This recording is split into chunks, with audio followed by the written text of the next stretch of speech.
to tell a quick story of my own before we move to the next guest. In 1999, I was working as a war correspondent for Women's Weekly magazine. I'd been posted to Chechnya, and on the condition of anonymity, I'd been permitted to spend time with an elite group of covert ops specialists. These guys were serious Tier 1 operators. One morning, I was out on a routine patrol with one of the specialists. I received the shock of my life when I rounded the corner of a bombed-out building and across the street saw a lone enemy combatant. I was a sitting duck, but as the foe raised his Kalashnikov rifle, I felt a sharp tug on my flak jacket as my chaperone pulled me down behind some rubble just as a bullet ricocheted off my press helmet. The men exchanged bursts of gunfire until one was sharply interrupted by the click-click of a disobedient AK-47. Realizing our enemy's weapon was jammed, the elite operator leapt out from our foxhole to tackle the assailant. In seconds, he had the man disarmed and zip-tied. "Wow," I said, "not only are you incredibly brave, you showed great mercy by apprehending this man without bloodshed. When I write my story about this war, I'll be sure to include that there are still inspirational men to be found in the armed forces. On top of that, you certainly saved my life. Is there anything I can do to repay you?" The soldier turned to me and made a single request, that I introduce him at his daughter's pre-wedding dinner ceremony. Ladies and gentlemen, Mr. Simon Tang.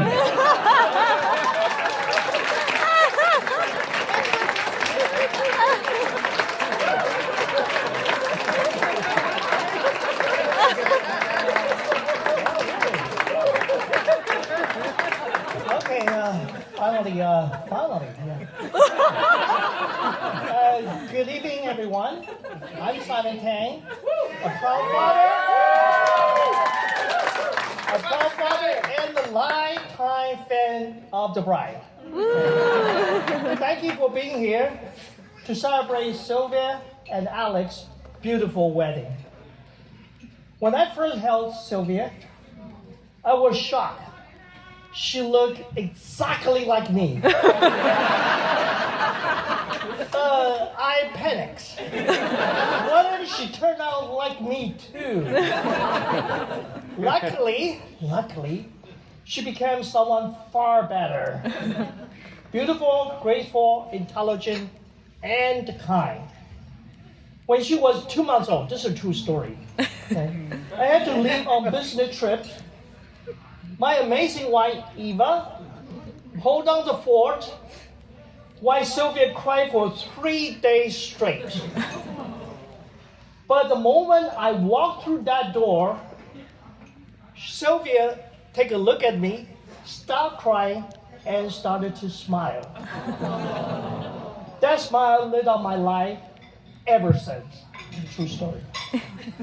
30 years later, also a true story, during a brutal 15-mile hike in New Zealand, I was ready to fake an injury to get out of it. But Sylvia kept me going, distracting me the whole way with political science questions. That's Sylvia, determined, compassionate, and always armed with a topic for debate. She's my debate partner, my research paper editor.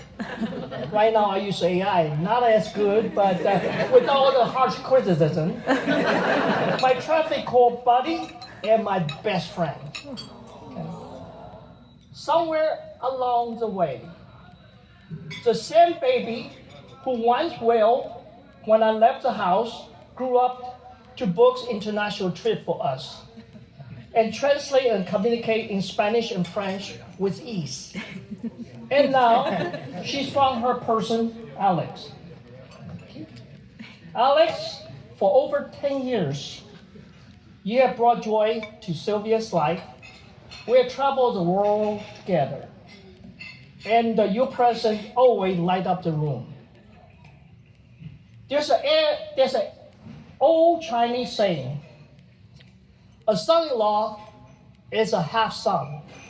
But Alex, we welcome you as a full member of our family. And to your mom, Triani, Thank you for raising such a kind and loving son. And to my wife, Eva, thank you for raising Sylvia and Renee, the best daughters a father can hope for.